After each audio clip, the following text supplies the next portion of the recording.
in anticipation of the Fed speech. Hey, listen, I mean, it's just kind of what we've been saying, okay? There are major indicators, the thing that they watch, which is going to be the employment rate and inflation. Listen, unemployment is not super high in any capacity. There is inflation is still above their 2% target.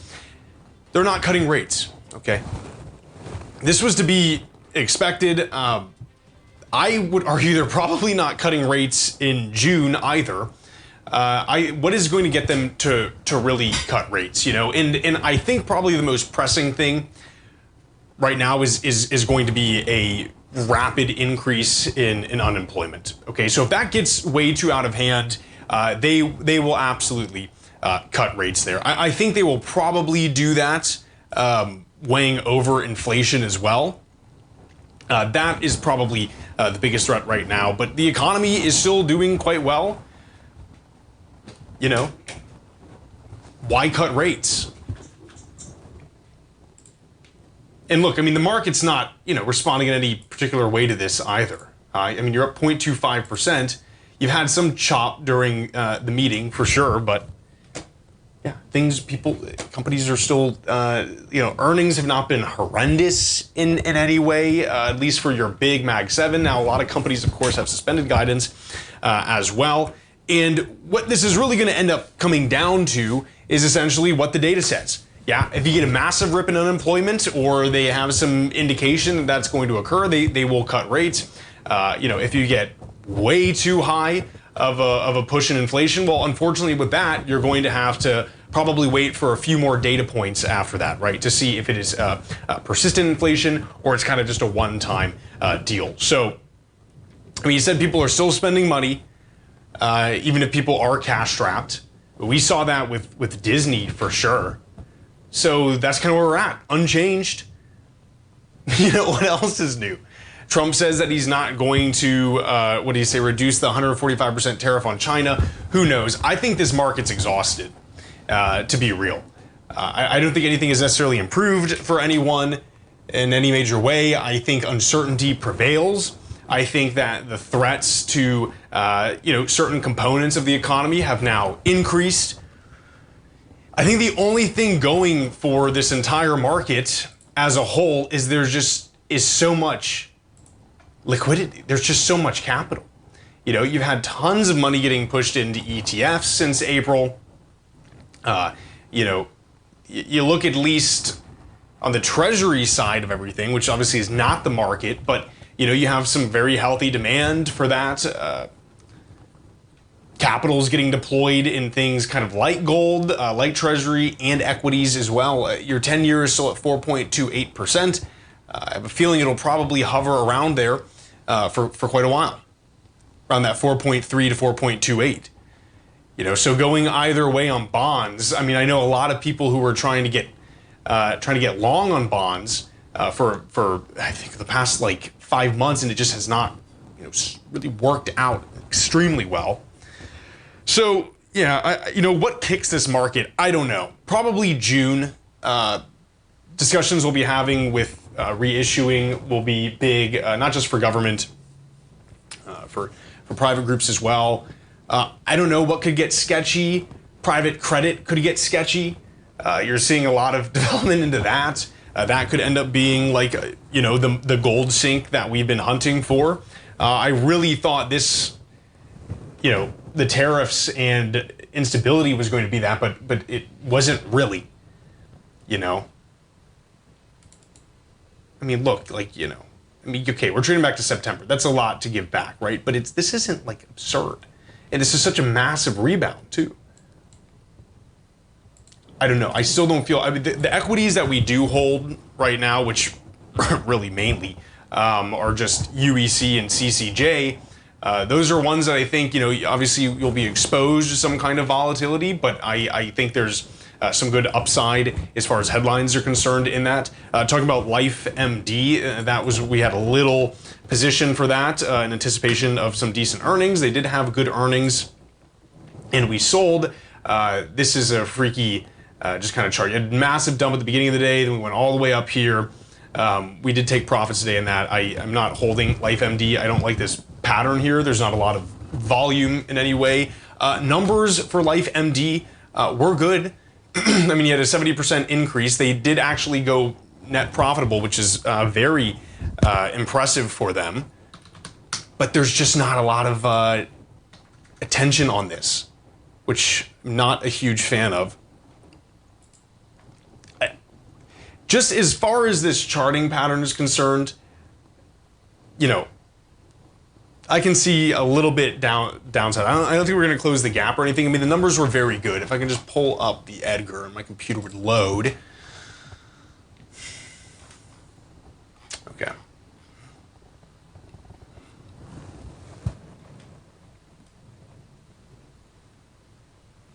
I mean, this was really standout, you know. So I mean, you had at least year over year, you have revenues of 52.4 million. The telehealth revenue, that's versus 30.84 million.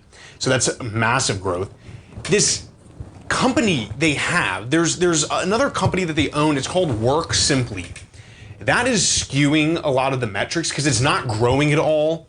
Lose money. It sells like office equipment or something like that. Seems completely irrelevant. They should most likely sell that thing. I think that would be very beautiful. Now, you know, it's contributing around 13 million to revenue, but it's just it's not growing. It had a contraction in subscriber counts. I think they could probably do a lot better selling that thing, getting some cash for it, and you know, spending more on advertising, because that again has continued to be the selling and marketing expenses continues to increase and continues to be the largest expense that they have. Now that's actually okay with me. It's obviously working for them. You know, the ratio of the increase in the expense to the telehealth revenue is quite nice. So they're not spending as much money to get a lot more people, which I really like. Expansion with Medicare, Novo Nordisk, Eli Lilly, working on a women's health clinic. I mean, this is cool, right? So I want to see them do that. I need them to sell Work Simply, get some better runway. They're net profitable now. That's awesome, $680,000. Folks, stay right there, be right back.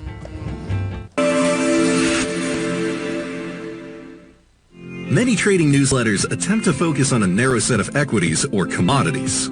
While this works for some, it oftentimes misses many opportunities that possess huge gain potential. But how is an independent trader supposed to scan the entire market looking for these hidden opportunities?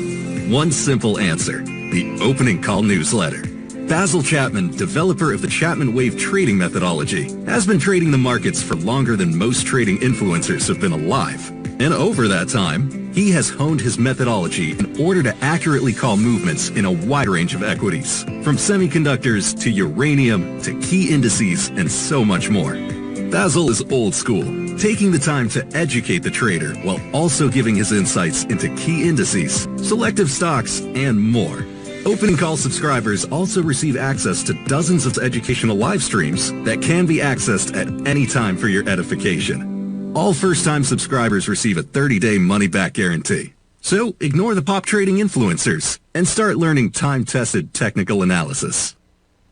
Steve Rhodes started his trading career as a student almost 20 years ago, and the student has now become the master. Steve won the prestigious Timer of the Year award in 2018 and barely missed that mark again in 2019, finishing at number 2 for the year. An amazing accomplishment. Steve Rhodes is committed to sharing his techniques and knowledge with anyone who wants to learn, and he shares his vast amount of trading knowledge every day in his Mastering Probability newsletter. Steve's award-winning newsletter, Mastering Probability, is delivered every trading day with updates throughout the afternoon. Sign up for Steve's market newsletter, Mastering Probability, and you'll receive access to 7 of Steve's educational webinars absolutely free. At TFNN, all our newsletters come with a 30-day money-back guarantee, so you have absolutely nothing to worry about. Visit TFNN.com and try Mastering Probability 30 days risk-free today. TFNN, educating investors.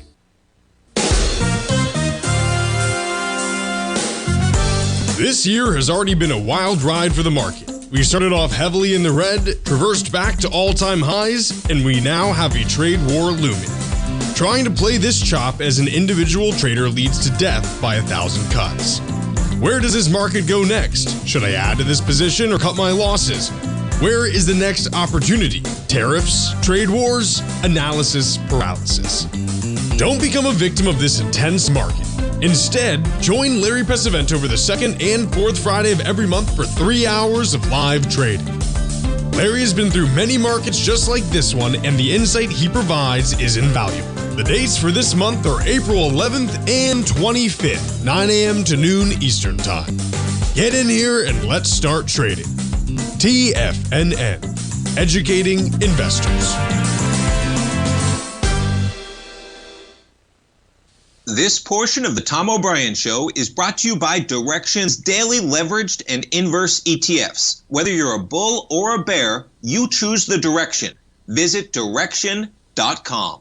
Investing in the funds involves significant risk and should only be utilized by investors who understand the impact of leverage and actively monitor their portfolio. They are not designed to track the underlying index or security for more than a day. Before investing, carefully consider a fund's investment objective, risk, charges, and expenses contained in the prospectus available at Direxion.com. Read carefully. Distributor Foreside Fund Services, LLC. Welcome back, everybody. Take a look at LifeMD. We bought in a little bit just to catch a potential movement to the upside on earnings. We did. We were out of that thing. Looking at it right now, why did I not hold it? I don't necessarily like the chart pattern, but that's not what we do all the time, right? Like sometimes you want to like long-term hold these things, and that's okay. Of course, you have some massive movement to the upside. This was a very volatile day for it. I mean, the breadth on this equity is quite wide. Again, this works simply they have the telehealth. They need to keep the telehealth. That is what's growing. That is what's driving a ton of revenue here. Work simply, you have less revenue year over year, but your cost of revenue for it has increased. It's a joke. It should go away. They can get some good cash for that, and then we can continue to spend on advertising. Unfortunately, this is a weird thing. Maybe we just kind of like talk about this. And we're kind of chilling or whatever. But, something like LifeMD and HIMSS, right? Like, what is there to be said about the, meme potential or like growth potential of a company based on its name, right? Something like HIMSS, okay, like that's kind of cool, right? Like I get what is HIMSS? Okay, it's a telehealth company. Man, I'm just gonna go to it. I know you talk like LifeMD. Okay, maybe they're trying to get a different demographic. Maybe it's older people. You can see that with the expansion into Medicare. But one of the things I think LifeMD is, and I wonder if this is the way they're thinking about it in the board. They're really expanding into women's healthcare, right? So I know HIMSS is technically hims and hers, but HIMSS is predominantly for male health, right? And it seems like that could be a good exposure, right? Or a good angle for LifeMD. Be like, hey, you know what? If they're doing the HIMSS and they're known for that, why don't we just focus on the women? And yeah, I was thinking in my head, like, how many of the women that I know would use something like LifeMD?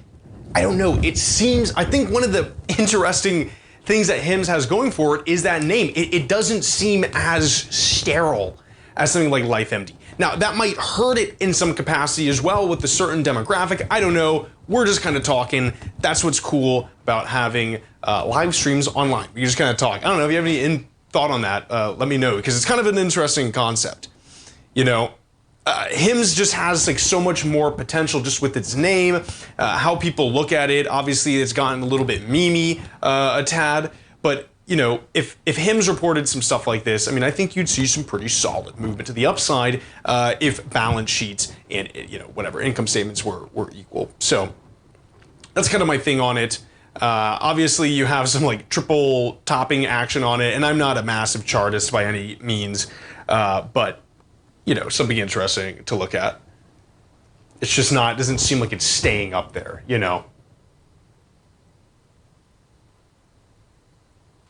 2.64% though, not so bad. But given like what it was trading at prior, I mean, hey, maybe people price it in like this, yeah. I mean, they expanded guidance as well, but it didn't seem to do too much. look, I mean, net income positive is huge for these guys, right? It's good. They're flipping to profitability. Get rid of work simply. Maybe, make yourself look cooler or whatever it might be. I think they have a lot. I think they have a lot of stuff that will. It's a good runway for LifeMD for sure. So we'll still follow it. As far as kind of from what I was doing, right? Like looking at it, they're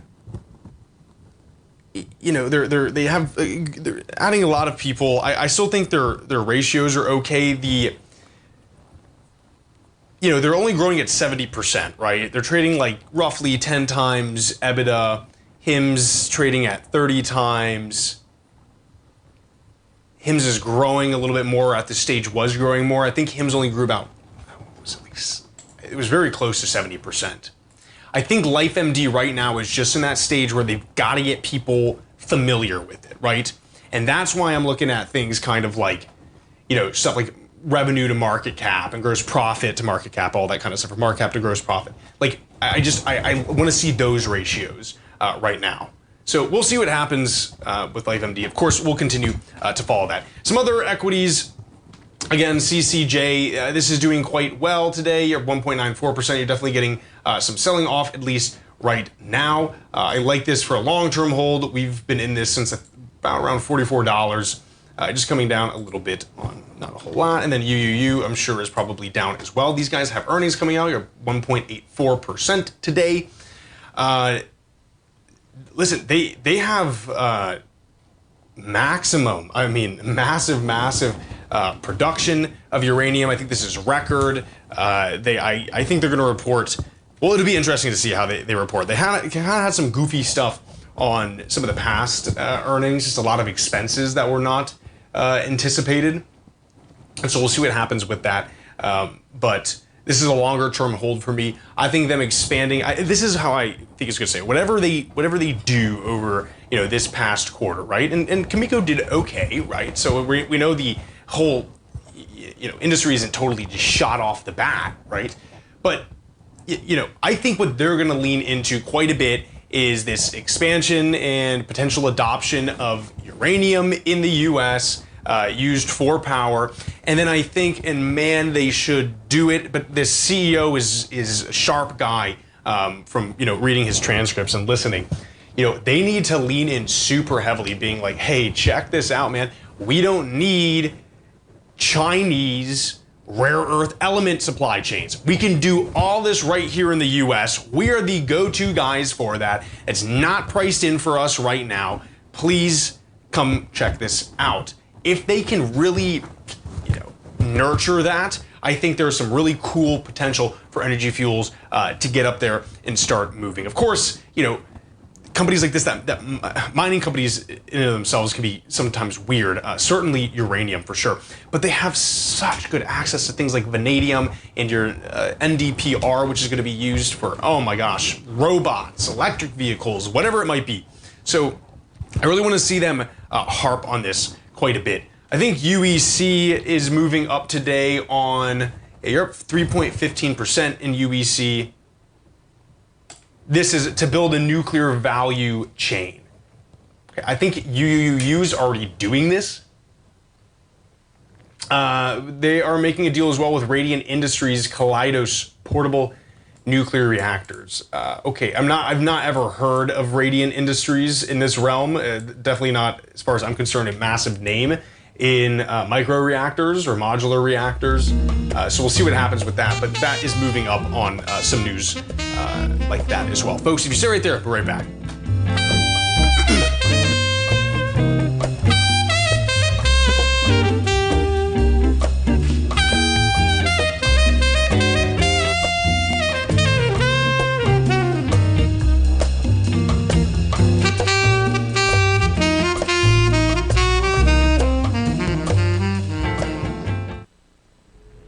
If you're looking for potential trading setups in the stock market, then Rocket Equities and Options Report is a newsletter you should try. Tommy O'Brien delivers options and equity trades when the markets present them, using a combination of fundamentals and technicals. Sign up for Rocket Equities and Options Report today with a 30-day money-back guarantee so you have nothing to risk. For all the details and to start your subscription today, visit the front page of TFNN.com. TFNN, educating investors. For traders who crave risk, Direxion's daily leveraged and inverse ETFs provide opportunities to magnify short-term perspectives with up to 3 times a daily leverage, utilize bull and bear funds from both sides of the trade, and trade through rapidly changing markets. These are highly leveraged ETFs with daily resetting designed for short-term trading, not long-term investing. Whether you're a bull or a bear, you choose the Direxion. For up-to-date pricing and performance, go to Direxion.com. Investing in the funds involves significant risk and should only be utilized by investors who understand the impact of leverage and actively monitor their portfolio. They are not designed to track the underlying index or security for more than a day. Before investing, carefully consider a fund's investment objective, risk, charges, and expenses contained in the prospectus available at Direxion.com. Read carefully. Distributor Foreside Fund Services, LLC. The reality is that navigating financial markets can be risky. Markets can be chaotic and difficult to understand. Having the latest market advice can help you turn this chaos into a key for creating winning trades. At TFNN, we understand that it can be hard to find reliable market news. That's why each of our market experts offers their very own market newsletter. A must-have tool for every trader out there striving to find an edge in today's markets. TFNN newsletters cover every aspect of the markets so you can analyze the market before you trade. Try any of our great newsletters risk-free with our 30-day money-back guarantee. Just visit the Newsletters tab on the front page of TFNN.com. TFNN. Educating investors. TFNN has launched the Tiger's Den, hosted at Discord. TFNN has been educating traders for more than 20 years with live programming hosted by a variety of professional traders during market hours. The Tiger's Den, available to all tigers and tigresses for just $1 for the year. There's no catch or added costs when you join our community of traders. Sign up today and become a part of this educational community of traders. Just visit the front page of TFNN.com. This program is brought to you by Vista Gold, traded on the NYSE American and TSX under the symbol VGZ. Tom O'Brien. Welcome back, everybody. Jacob Shoup watches Tom O'Brien Show. Last thing I want to say with energy fuels, yeah, trading up 2.49%. So they have a contract with the U.S. utility company here. The way that they do these contracts is they have to deliver 270,000 to 330,000 pounds of uranium between 26 and 27. They use what is called a hybrid pricing formula. So you think about like maybe uranium can range, this would be the range of the spot price of uranium or whatever. They will just have kind of a tighter one. So this is to get upside exposure, but it also protects against massive downside exposure as well. I would have to look a little bit deeper because they don't always explain how much they're going to sell this for. I'm trying to see if they have it.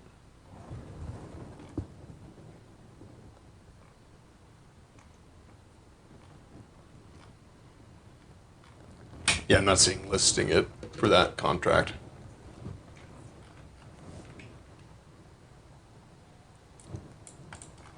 Was it like 78 or something like that? Yeah, we'll take a closer look at that.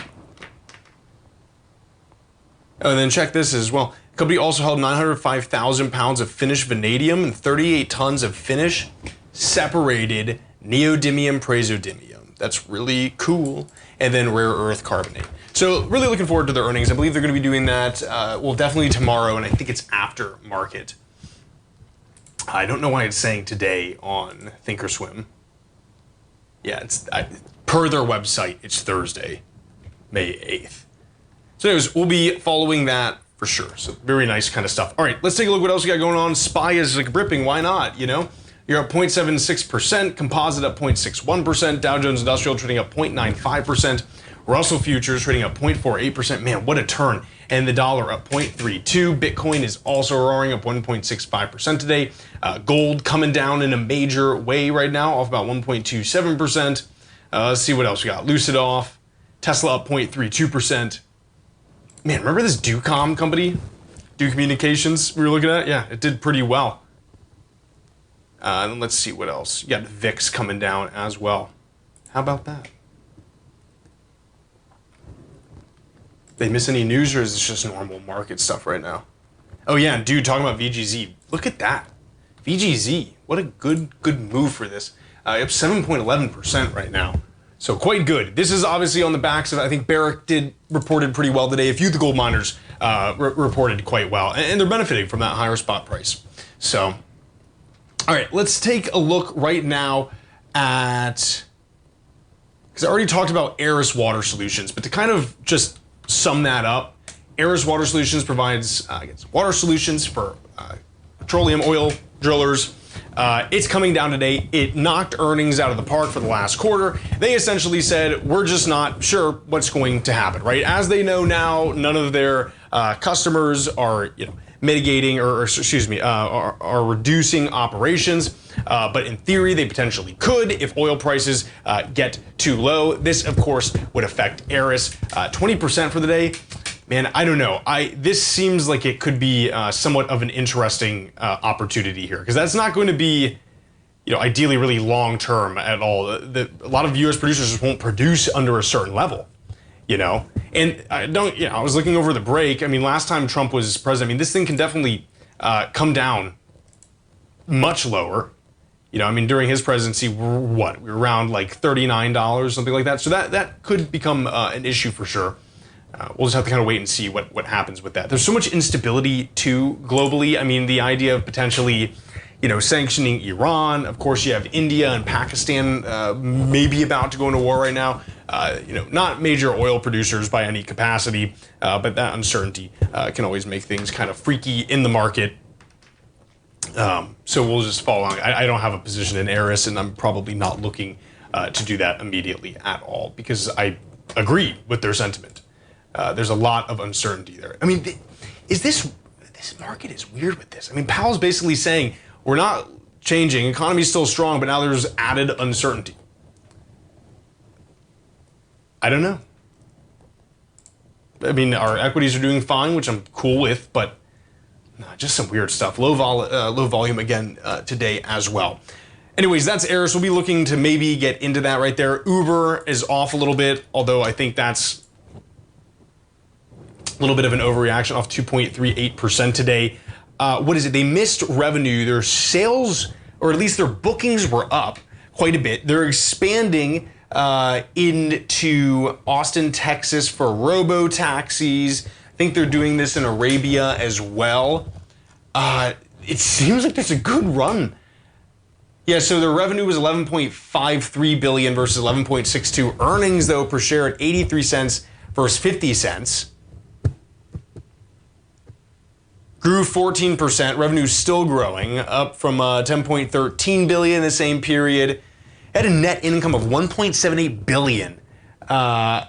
When they had a net loss year over year of $654 million. This company has really turned around in a major way. And listen, I think expanding with this automated, taxi service is going to be great for them.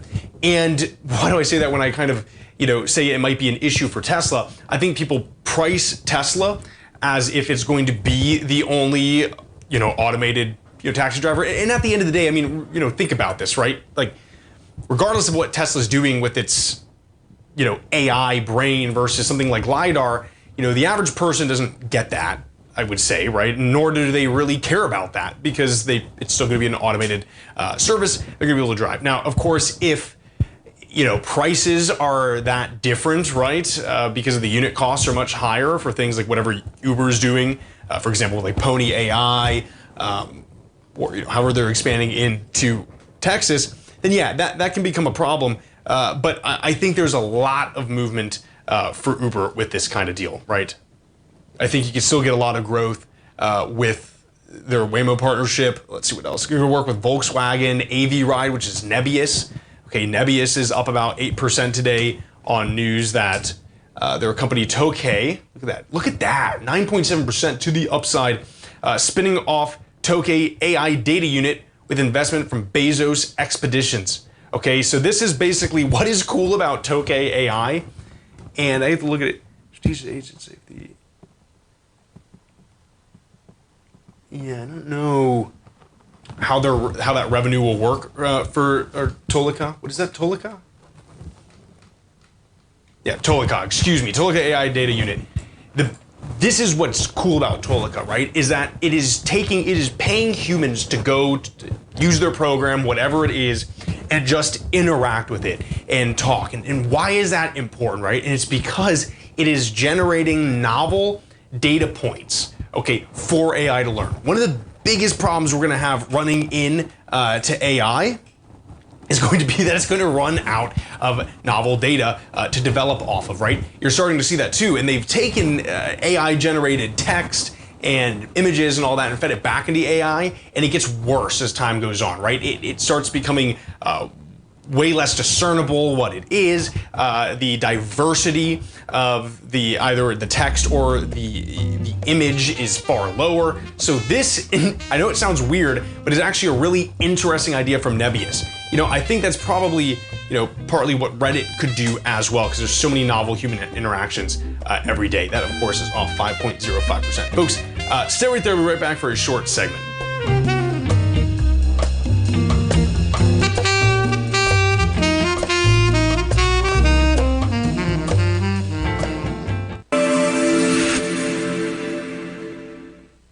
Many trading newsletters attempt to focus on a narrow set of equities or commodities. While this works for some, it oftentimes misses many opportunities that possess huge gain potential. But how is an independent trader supposed to scan the entire market looking for these hidden opportunities? One simple answer: the opening call newsletter. Basil Chapman, developer of the Chapman Wave trading methodology, has been trading the markets for longer than most trading influencers have been alive. And over that time, he has honed his methodology in order to accurately call movements in a wide range of equities, from semiconductors to uranium to key indices and so much more. Basil is old school, taking the time to educate the trader while also giving his insights into key indices, selective stocks, and more. Opening Call subscribers also receive access to dozens of educational live streams that can be accessed at any time for your edification. All first-time subscribers receive a 30-day money-back guarantee. So ignore the pop trading influencers and start learning time-tested technical analysis.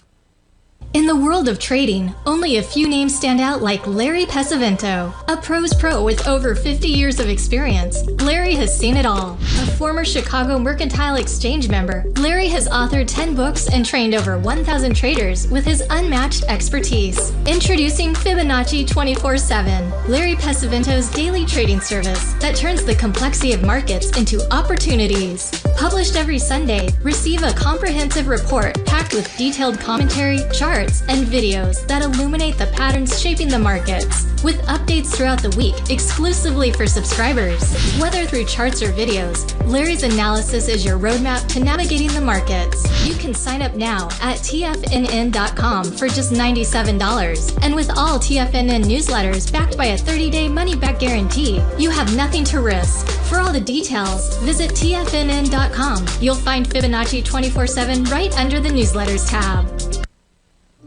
The reality is that navigating financial markets can be risky. Markets can be chaotic and difficult to understand. Having the latest market advice can help you turn this chaos into a key for creating winning trades. At TFNN, we understand that it can be hard to find reliable market news. That's why each of our market experts offers their very own market newsletter. A must-have tool for every trader out there striving to find an edge in today's markets. TFNN newsletters cover every aspect of the markets so you can analyze the market before you trade. Try any of our great newsletters risk-free with our 30-day money-back guarantee. Just visit the Newsletters tab on the front page of TFNN.com. TFNN. Educating investors.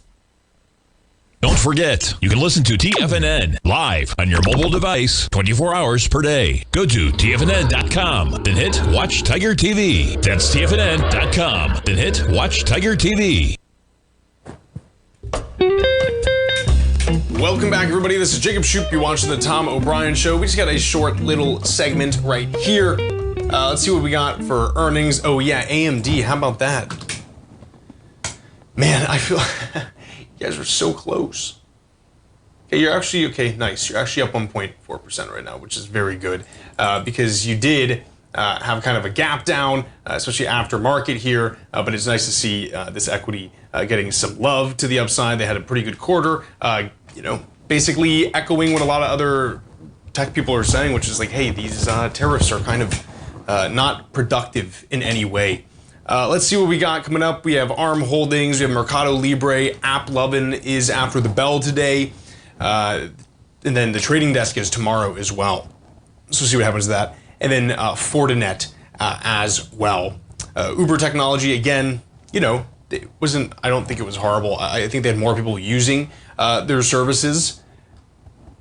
I think they're expanding with the robo-taxis, and they already have the platform. Like I don't know how I order, say, something like a Tesla app, right? I mean, probably that would go on top of Uber, I would assume, right? Like you could just use that fleet and have it sign up via Uber. I don't know, but I think Uber's very well positioned for a rollout of something like that for sure. And again, using a lot of different companies for that. I mean, that's probably what will end up happening, right? You have to go through Uber for that to get access to, something like a Tesla self-driving. If that's the case for other things as well, like, Uber's your big central flow for people connecting with these automated vehicles. So that's kind of cool. I like how that's positioned for them. Barrett Gold did well, yeah. All right, no rate cuts, increased risk of unemployment and inflation. Markets trading up 0.48%. Folks, thank you so much for joining me. We'll see you tomorrow morning with Tommy O'Brien for that morning market kickoff. And don't forget, we have Larry on Friday. I know it's weird, but this is the second Friday. Take care, folks.